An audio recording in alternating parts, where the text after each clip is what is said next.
A very good morning to one and all present here. I, Riddhi Gupta, on behalf of Hindi Vidya Prachar Samiti's College of Law, welcome you all in the webinar of Advocates Day and National Minority Rights Day.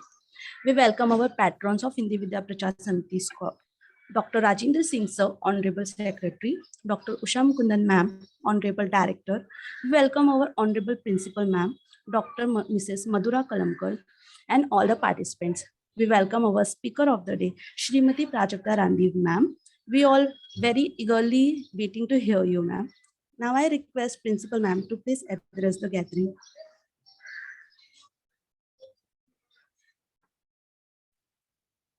Yes. Good morning, all. A very warm welcome to all of you. On behalf of Hindi Vidya Prachar Samiti College of Law, I welcome today's guest, our Honorable Secretary, Dr. Rajendra Singh Sir, our Director, Dr. Usha Mukundan Madam, and dear students, teachers, and my dear staff. So today we have gathered for the celebration of Advocates Day, which remains due to the which remains to celebration due to your exams, and also today we are going to celebrate our minority days also. So definitely our guest speaker will definitely highlight. So Prajakta Madam is there to highlight on the today's topic.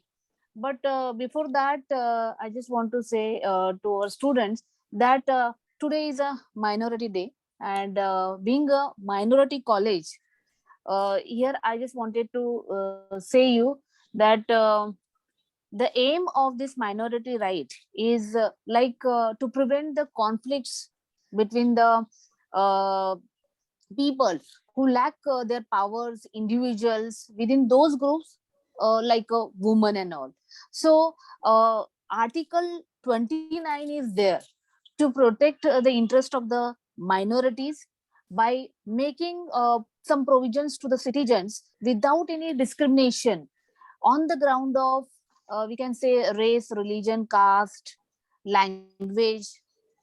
So under the minority, we can say many of the like Muslim, Sikh, Christians, Buddhist, Jain, and Zoroastrian Parsis, they have notified as a minority community under the National Commission of Minorities Act 1992.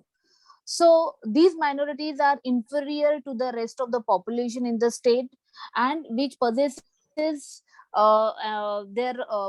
which possesses and preserves their religions and linguistic traditions. So by this I can say for the equal justice, uh, we have to they have certain seats which are been given in the parliamentary reservation. Also for Maybe I was establishing disconnected. institution, they have been given rights. Am I audible? Yes, yes. Yes. And also about the Advocates Day, but obviously Madam is there to elaborate on everything. But I can say to my students after completion of their LLB, they have to give the justice to the people who are in a need and have to work in an honest manner, also give the best legal service to the people, and they have to maintain impartiality between the client and themselves. So in this way, the basic aim of the Advocates Day is to protect the fundamental rights and human rights of the citizens and give them the justice in a fair manner. So in this way, I will conclude my speech on the today's day, and I will ask Tejal Madam to introduce our today's guest and carry with the program. Thank you all. Thank you so much, madam. Yeah. Good morning to all the honorable dignitaries, patrons of Hindi Vidya Prachar Samitis, Dr. Rajendra Singh Sir, Honorable Secretary, Dr. Usha Mukundan Madam, Honorable Director, our convener, Dr. Mrs. Madhura Kalamkar, in charge principal of Hindi Vidya Prachar Samitis College of Law. I, Assistant Professor Tejal Chaudhary, on behalf of Hindi Vidya Prachar Samitis College of Law, extend my warm welcome to Srimati Prajakta Randive Madam for today's webinar on Advocates Day and National Minority Rights Day. Prajakta Randive Madam has an experience of more than 29 years in a legal field. She was enrolled as an advocate in the year 1992, practiced as an advocate on civil and criminal side in Bombay High Court and other official areas. She joined judiciary in the July 1999 as a civil judge and judicial magistrate and resigned in November 2009. She, as a judicial officer and legal consultant, dealt with variety of civil and criminal, administrative, labor, cooperative, and vigilance cases. She has a sound knowledge of trial court work and appellant work, real estate, cooperative societies, legal and government processes. She has got extensive training of mediation, juvenile justice, and administrative control during tenure of judiciary. She has been served as a member of Jail Committee and National East Legal Aid Cell, District Court, Pune. Prajakta Chandriya Madam is currently working as an arbitrator and as a legal consultant for CORP CDAC, the Center of Development and Advanced Computing, the Scientific Research and Development Society of Ministry of Electronics and Information Technology, Government of India since September 2014. We welcome you, Madam. Kindly enlighten our students with this wisdom of your words. Over to you, Madam. Thank you. Yes, thank you. Thank you, Tejal. Good morning, everybody. Today, because of the kind gesture of Dr. Mrs. Madhura Kalamkar, the principal of Law College of Hindi Vichar Prachar Samiti, and I'm here to share my thoughts with you all. By extending my thanks to Principal Mrs. Kalamkar and Professor Ms. Tejal, I take this opportunity to interact with you all. As Principal Madam said, today is 18th December, and she has told you the significance of the day. In Indian Constitution, this day has got a special importance. We being the law students, for us, the Constitution of India should be just like Bhagavad Gita. Yes, we all are law students, isn't it? Though some of us have passed out the law course and now doing advanced legal work, we still consider ourselves law students, because every day we learn something new, something astonishing, something which is enlightening. So what I was telling was, Indian Constitution is just like Bhagavad Gita.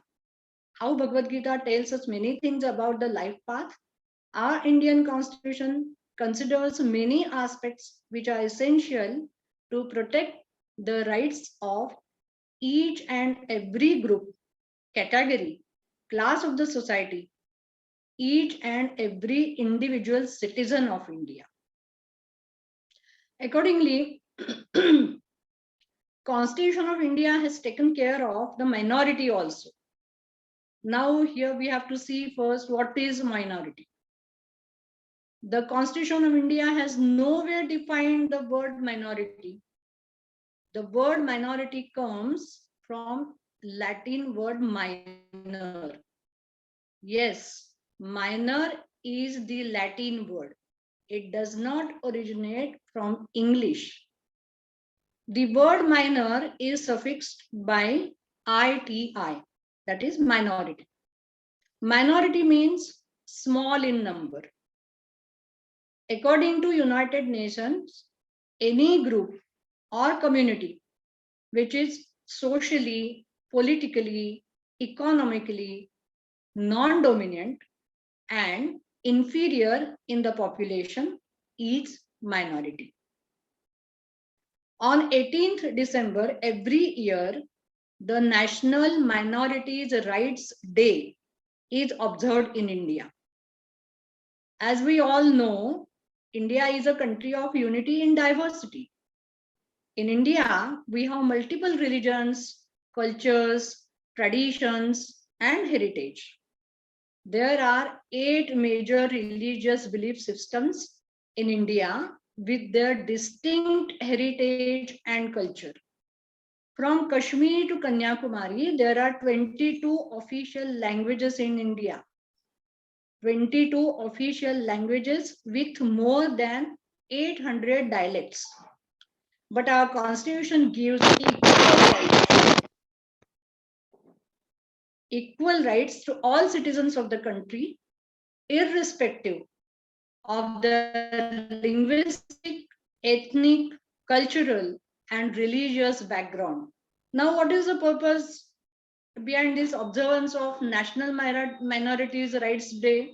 Yes, obviously, to safeguard the constitutionally guaranteed rights of religious minorities in the country. Let me tell you some history. In 1992, the National Commission for Minorities was set up by the Government of India. We have a Ministry of Minority Affairs too. Ministry of Minority Affairs was established in 2006. In India, there are 5 religious communities. Those have been notified as minorities. Those are Muslims, Sikhs, Christians, Buddhists, and Zoroastrians. Zoroastrians means Parsis. After 2014, Jains have also been notified as a minority community.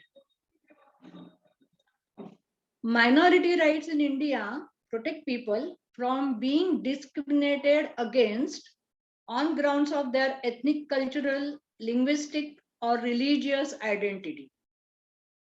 Individuals belonging to minorities in India are able to learn and use their language, use their own names, preserve and freely express their identity, profess their religion freely, and follow their beliefs also. On this National Minorities Rights Day, now let us take a look at some of the rights and freedom guaranteed by the Indian Constitution to the minorities in India. You all know that has been written in Constitution of India also. Some of you might have read our Constitution. Then it can be said that there is a prohibition of discrimination on the grounds of religion, race, caste, sex, or place of birth. The fundamental is also guaranteed of equal opportunity in employment and prohibition of discrimination on the grounds of religion, race, caste, sex, or place of birth in opportunity of employment. There is a freedom of conscience and right to freely profess, practice, and propagate religion. Of course, this right is subject to public order, morality, and other fundamental rights also. But there is a right. There is a right of all religious and linguistic minorities to establish and administer educational institutions of their choice. Again, there is a freedom of minority managed educational institutions from discrimination in the matter of receiving aid from the state. Thus, these are the minority rights guaranteed under Constitution of India.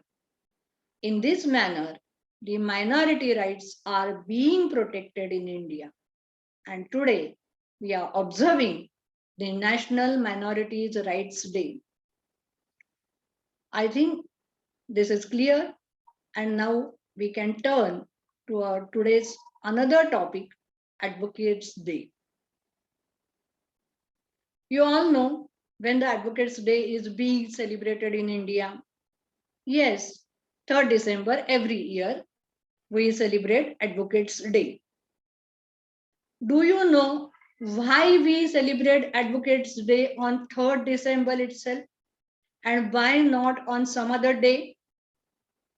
Yes, many of you must be knowing because 3rd December commemorates the birthday of Rajendra Prasad, who is India's first president.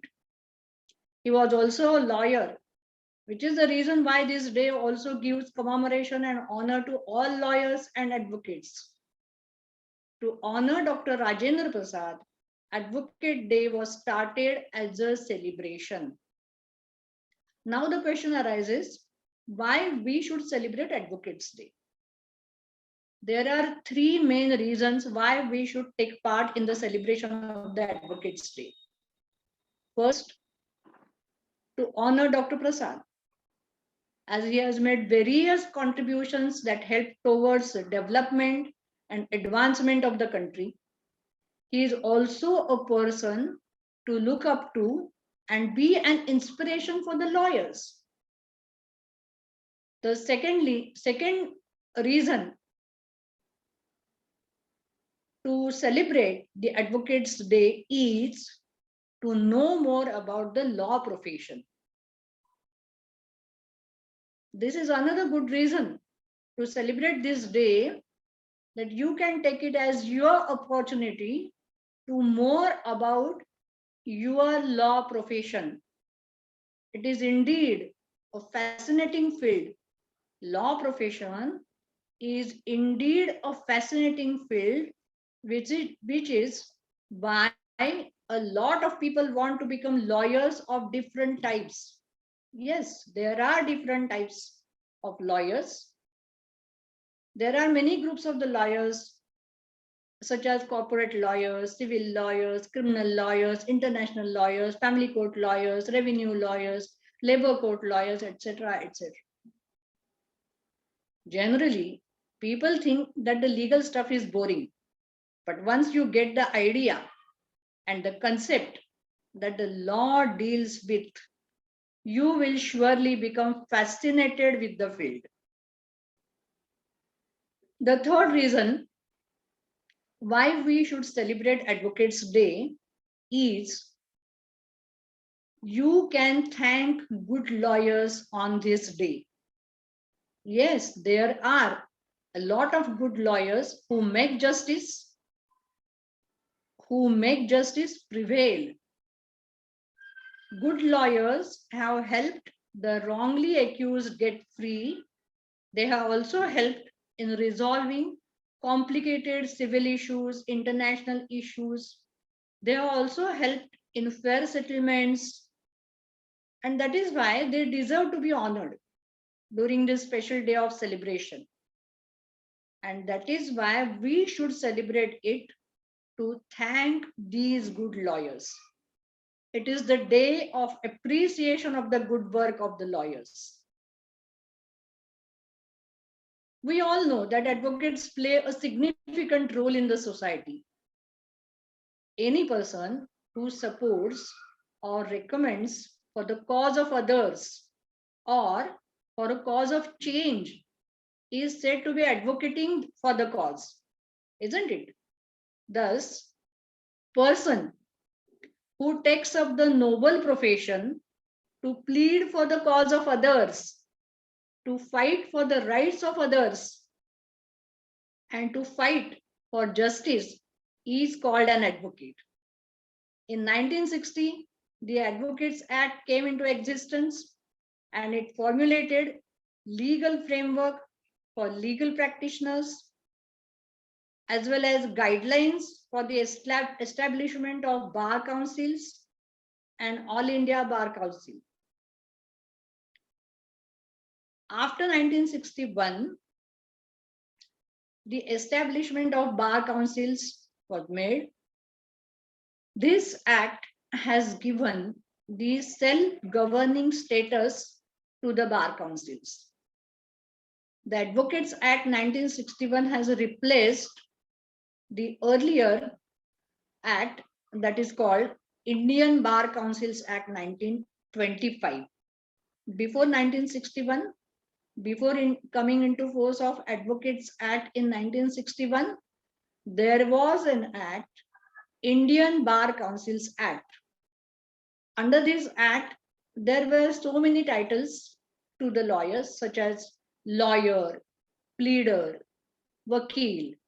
But after coming into existence of Advocates Act, all these various titles have been eliminated, and now we are known as only advocates.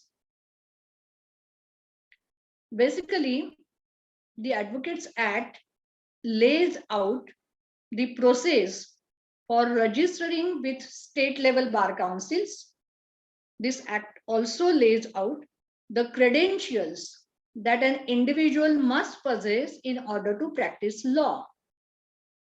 This act also carves out the circumstances and punishments for professional misconduct of an advocate. Advocates have been instrumental in spearheading movements in the society for positive change. Yes, we have seen it. Nowadays, we see that many of the lawyers are the leaders of the nation. In the great American and French revolutions also, many of the leading figures were lawyers. Abraham Lincoln, he was the great American president during the American Civil War, and Abraham Lincoln was a lawyer. Robespierre, the great French leader, during the French Revolution, he was also a lawyer. Lenin, the great leader of the Russian Revolution, he was professing law. In India also, prominent freedom fighters belong to the legal fraternity and played a leading part in the framing of our constitution. We all know Dr. Rajendra Prasad, Gandhi ji, Pandit Nehru, Lokmanya Tilak, Dr. Ambedkar. These are many names who belong to legal fraternity or have studied law. The reason why many great leaders in various countries were lawyers is that the legal profession is objectively in the position of producing statesmen. This is due to two reasons. Lawyers belong to an independent profession. They are not subordinate to the government or to anyone else. This is the main reason. And the second reason, they are directly in contact with society in its entirety, as they have to deal with all kinds of problems of people from all sections of society. Unlike, say, doctors who are confined to medical problems only, or engineers who are confined to technical problems only, but lawyers are directly in contact with society and they have to deal with all kinds of problems of people from all sections. Hence, lawyers are the people who are most conversant with the problems of the society as a whole. The main and important function of the legal profession is to promote the administration of justice. We know that every civilized society sustains itself on the rule of law, and the lawyers, being the primary supporters of it, aid and assist its operation in a meaningful measure. The judiciary is entrusted with the task of keeping every organ of the state within the limits of the law. Yes, we know it. It is very much clear that an independent judiciary is a must for the sustenance of the democracy. If the independent judiciary is the pillar of the democracy, then the bar is the foundation of the independent judiciary, because the bar is the mother of the bench.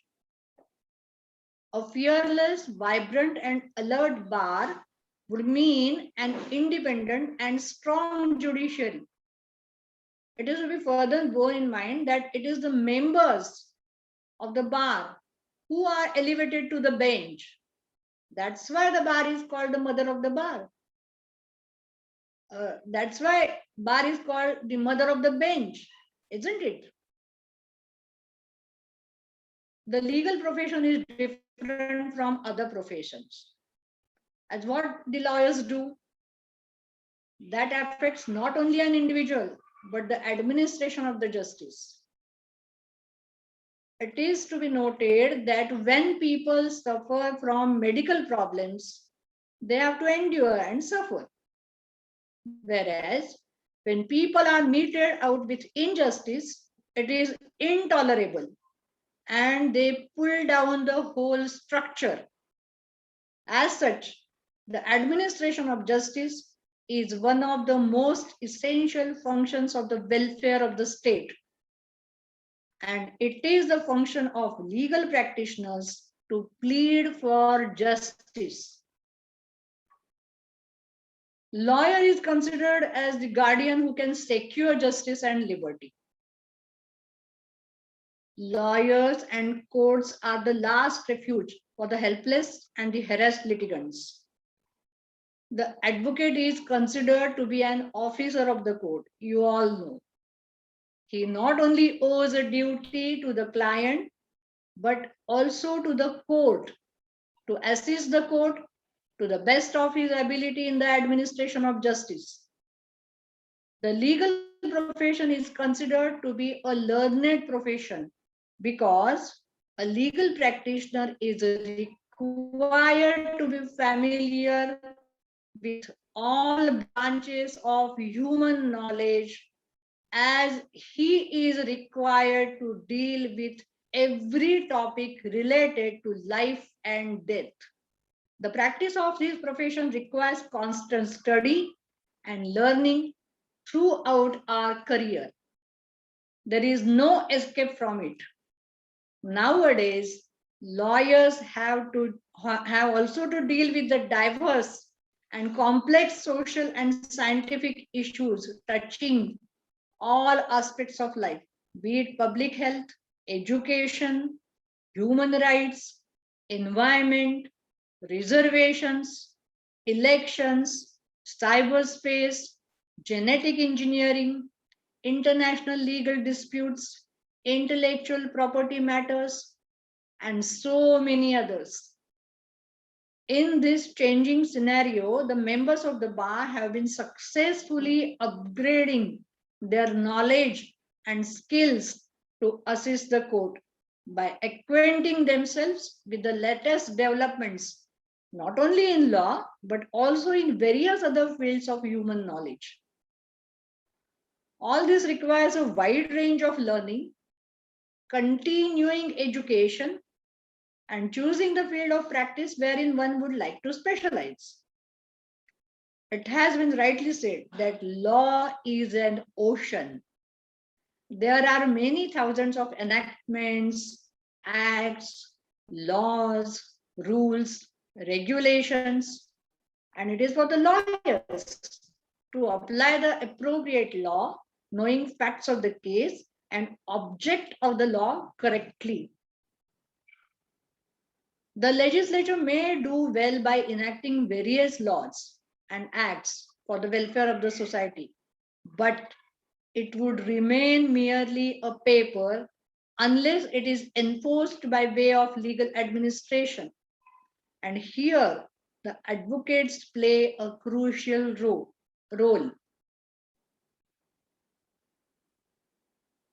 Thus, the advocate's profession is a unique profession in the sense that the members of the legal profession are pitched against each other to fight for the cause of their clients.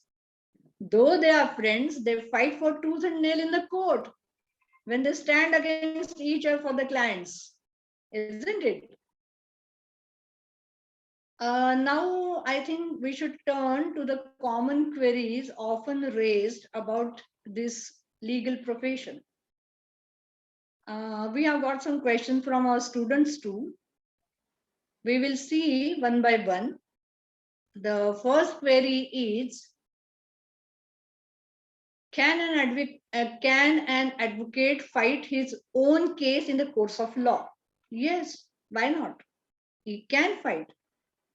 Section 32 of the Advocates Act clearly provides that any person can appear before the court and present his case in person, even if he is not an advocate.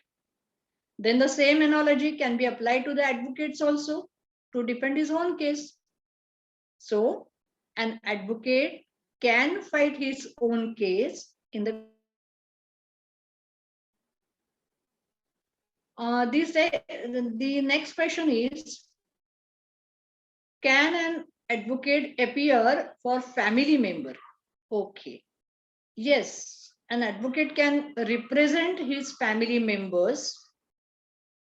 Yes, he can represent his family members, but there are certain exceptions too. The first exception is, an advocate should not appear in any case in which the outcome of the case will benefit him monetarily. For example, an advocate cannot represent a person in a suit for partition of a joint family property in which he has a share. If he has a share in joint family property, he cannot represent another family member in a suit for partition. Is it clear?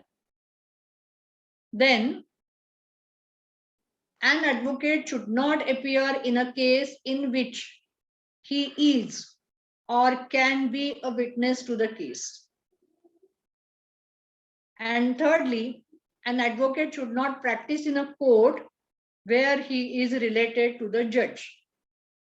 These are the exceptions where advocate cannot represent his family members. Obviously, the third one, that is, advocate should not practice in a court where he is related to the judge, does not come within the purview of the question, can an advocate appear for family member? Only this is the circumstance where you should not appear in a court where you are related to a judge. If you fail to follow these standards, you may bring or fetch disciplinary action against you. That's why you have to follow these standards scrupulously. Now, let us come to the ethics of legal profession. Indian law requires lawyers to observe professional ethics to uphold the dignity of the profession. Lawyers are expected to follow professional ethics and they are accountable for dishonest, irresponsible, and unprofessional behavior. Thus, what are the ethics of legal profession? The main ethics. The lawyer should be honest, he should be responsible, and he should. These are the main ethics of legal profession. Somebody has asked, is it followed in real life? Of course, these ethics are to be followed in real life also. And I'm glad to say that these ethics are being followed generally in real life also by many of the lawyers. As I told earlier, there were and are many good lawyers who have followed the legal professional ethics scrupulously throughout their career. And that's why we celebrate 3rd December as Advocates Day, to honor these good lawyers. Now come to the next question regarding advocates' malpractice. Rather, we can use the term professional misconduct instead of malpractice. Advocacy is a noble and honorable profession. An advocate must strictly comply with professional ethics, or else he may be liable for professional misconduct. The term professional misconduct has nowhere been defined or cleared in Advocates Act. But the term professional misconduct in the simple sense means improper conduct. In legal sense, it means an act with a wrong intention by the people engaged in the profession. What is the criteria? The act must be done willfully with wrong intention. Then only it can be termed as professional misconduct. It means any activity or behavior of an advocate in violation of professional ethics for his selfish ends. If an act results in dispute to his profession and make him unfit of being in the profession, it amounts to professional misconduct. In other words, an act which disqualifies an advocate to continue in legal profession is a professional misconduct. Professional misconduct may consist betraying the client, practicing a fraud to deceive the court. Chapter 5 of the Advocates Act deals with conduct of advocates. It describes provision relating to punishment for professional and other misconducts. Section 35(1) of the Advocates Act provides for referring any complaint to disciplinary committee for disposal. An advocate is expected to exercise reasonable skill and prudence and should not be negligent. In order to constitute misconduct, the negligence must be accompanied by suppression of truth or deliberate misrepresentation of facts. I can give you some of the examples of the professional misconduct. These are enumerated in the judgments of the various high courts and the Supreme Court. See, if an advocate neglects to furnish requisite documents or material papers despite of repeated adjournments, this is termed as professional misconduct. If an advocate is having requisite documents and material papers with him, and despite repeated adjournments, he is not going to produce the same before the courts of law, then this type of conduct has been considered as professional misconduct. Another example is of seeking repeated adjournments for postponing examination of witnesses present in the court. It amounts to misconduct. An advocate may be punished for this misconduct. If a witness is present and advocate is not ready to cross-examine him and he is asking repeated adjournments, then this amounts to misconduct and the advocate can be punished. So while applying for adjournments, you have to be very careful. When an advocate collects money from his clients for court purposes and misuses it, this is called as misappropriation, which amounts to professional misconduct. An advocate must respect the court and maintain the dignity. The advocate is called as an officer of the court. That's why his behavior in the court must be with dignity. He must respect the court, maintain the dignity of the court, and making of false allegations against the judicial officers amounts to gross misconduct. Further, furnishing false information amounts to professional misconduct. Furnishing false information with wrongful intention. Sometimes advocates may not know that the information he received is false.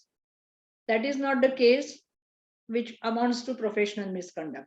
But he knows that the information which he has is false and still he furnishes before the court, it amounts to professional misconduct. Appearing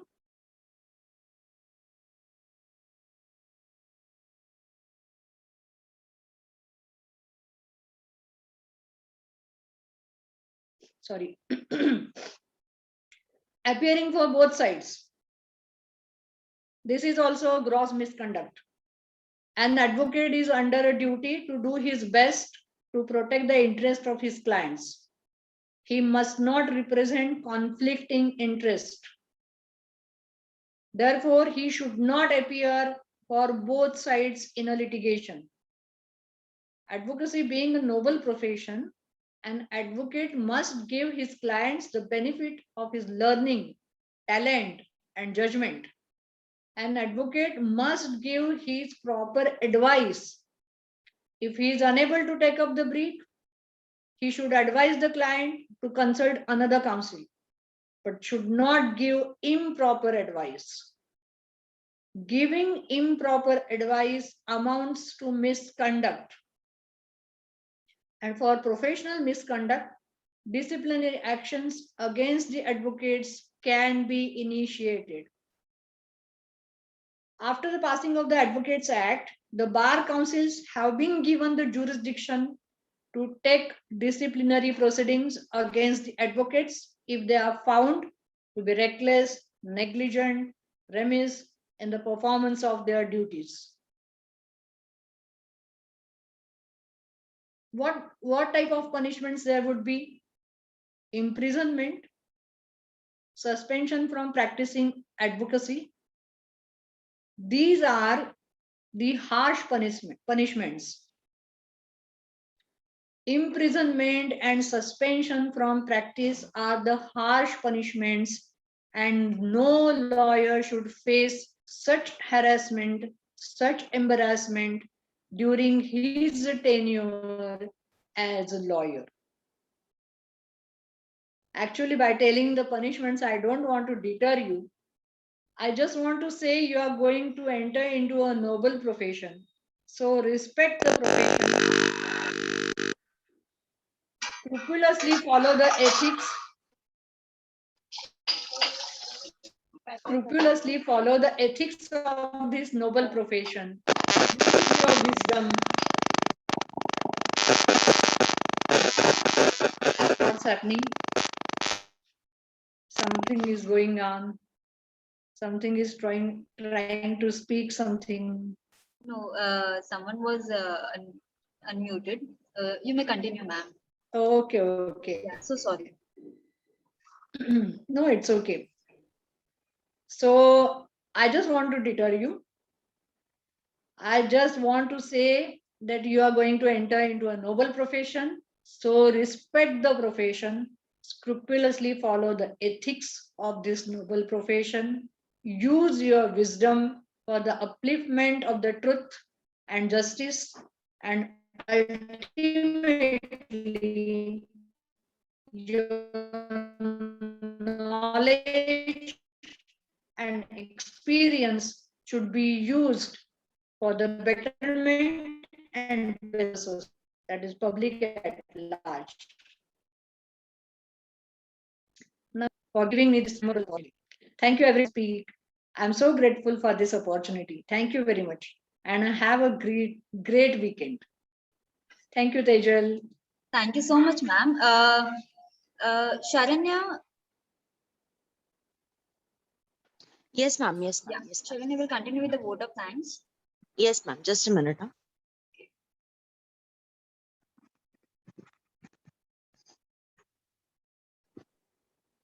I think many of the doubts have been cleared.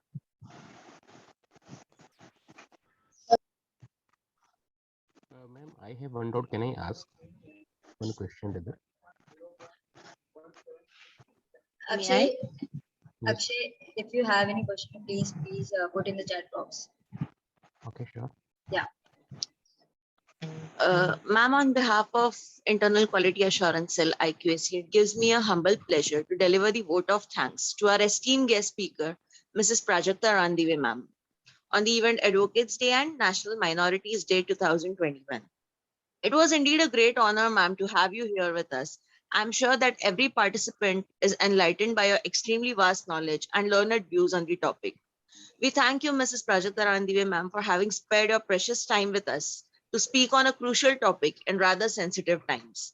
I would like to thank our supportive management of Hindi Vidya Prachar Samiti, Dr. Rajendra Singh, Honorable Secretary, and Dr. Usha Mukundan, ma'am, Honorable Director. I would like to express my profound gratitude to the webinar convener, Dr. Mrs. Madhura Karamkar, ma'am, for encouraging initiative through her tireless efforts and effective leadership. I would like to specially mention the role of our event coordinator, Assistant Professor Tejal Chaudhary ma'am, for connecting us with Mrs. Prajakta Randive ma'am. Immense gratitude to the Deputy General Secretary Riddhi Gupta for your ideation and beautiful coordination with all stakeholders to put together this event. Last but not the least, I would like to thank all the participants for being attentive listeners and active partakers from the webinar. Thank you, ma'am. Thank you very much.